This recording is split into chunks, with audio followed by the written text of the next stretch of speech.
Abraham Lincoln signed the Emancipation Proclamation on New Year's Day, January 1st, 1863.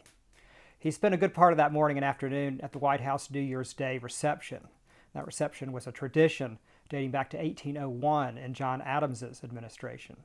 Every New Year's Day, the doors of the White House were thrown open and anybody who wanted to could come shake the president's hand and wish him Happy New Year. So Lincoln stood in the Blue Room shaking hundreds and hundreds of hands. And when the reception was over, he went upstairs to his office to sign the Emancipation Proclamation. His Secretary of State, William Henry Seward, and Seward's son, Fred Seward, were there with him. This is how I tell the story in Old Abe.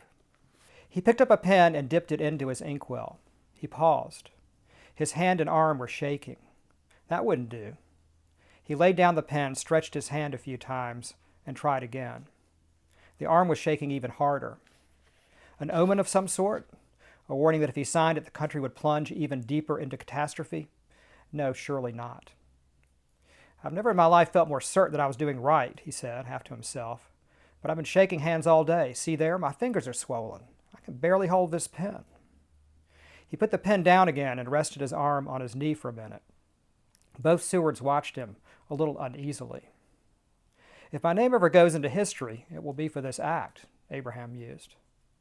I expect that's true, the elder Seward agreed.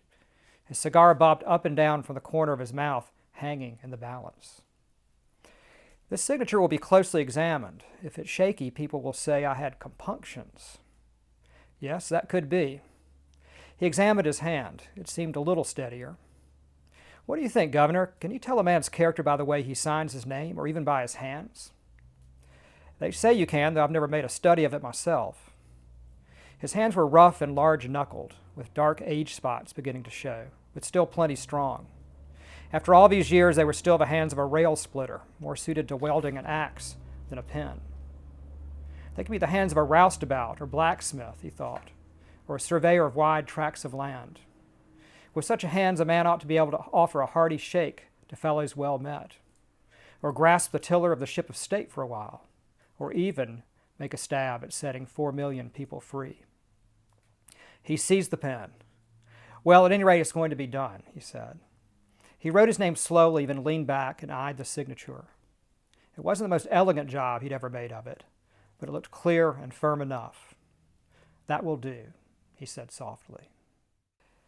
Lincoln signed most of his official documents A. Lincoln, abbreviating his first name. But for the Emancipation Proclamation, he signed his full name, Abraham Lincoln.